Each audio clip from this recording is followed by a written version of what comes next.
ਦੋਸਤੋ ਸਿਰ ਵੀਡੀਓ ਲਾਈ ਸੀ ਦਰਿਆ ਤੇ ਝੋਟੀ ਖਰੀਦ ਲਈ ਏ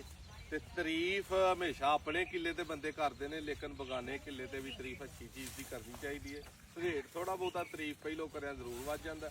ਲੇਕਿਨ ਪਹਿਲਨ ਝੋਟੀ ਏ ਮੂੰਹ ਵੀ ਹਲਾ ਚੌਗੀ ਏ ਤੇ ਕਮਾਲ ਏ। ਕਰੋ ਜੀ ਨਾਸਰ ਭਾਈ ਪਾਸ। ਇਹ ਹੁਣ ਕਰਮਾਂ ਵਾਲੀ ਪਹਿਲਨ ਅਕਸਰ ਹੋ ਤੇ ਪਾਸ ਜਾਂਦੀਆਂ ਨੇ। ਕਰ ਪਾਸ ਸ਼ੇਰਾ। ਇੱਧਰ ਲਿਆਓ ਜੀ ਕੈਮਰਾ ਜ਼ਰਾ। ਨਾਸਰ ਭਾਈ ਇਹਦਾ ਪਹਿਲਾਂ ਦਾ ਇਹ ਵੀ ਦੱਸੋ ਪਾਸ ਕਰਦੇ ਕੀ ਹੋ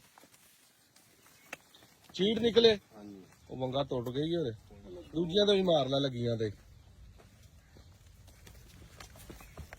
ਆ ਜੀ ਇਹ ਦੌੜ ਪੱਜ ਪਾਸ ਹੁੰਦੀ ਹੈ ਦੋਵਾਂ ਅੱਖਾਂ ਦੀ ਗਿੱਲੀ ਹੈ ਸਿੰਗੀ ਗੋਲ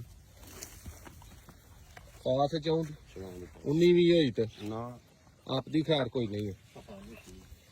ਸਾਜੀ ਪਸੰਦ ਆਈ ਹੈ ਭਾਈ ਨਹੀਂ ਮਾਸ਼ਾਅੱਲਾ ਸੋਹਣੀ ਅਲਹਮਦੁਲਿਲਾ ਸਵੇਰ ਰੱਬ ਨੇ ਚੰਗੀ ਮੈਂ ਦਿੱਤੀ ਹੈ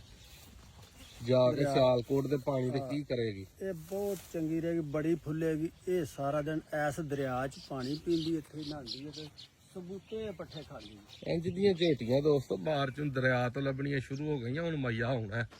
ਜਿਹੜਾ ਭਰਾਵਾਂ ਨੂੰ ਦੇਣੀਆਂ ਨਾ ਆ ਦਰਿਆਵਾਂ ਤੋਂ ਖੜਨੀਆਂ ਜੇ ਕਹਿੰਦੇ ਹੋ ਪੇ ਹੁਣ ਹੀ ਨਹਾ ਕੇ ਬਾਹਰ ਆਈਏ ਲਾਲੇ ਲਿਆ ਕੇ ਸੁੱਟੇ ਨੇ ਮੁੱਠ ਪੱਠੇ ਵਿੱਚ ਇਹ ਹੋ ਗਈ ਪਾਸ ਹੋ ਗਈ ਪਰ ਸਿੱਧੀ ਕਰਾਉਣ ਦੇ ਭਾਈ ਨੂੰ ਚਲੋ ਕਰ ਲਓ ਮਾਂ ਦੀ ਖੱਤੀ ਹੈ ਤੇ ਬਹੁਤ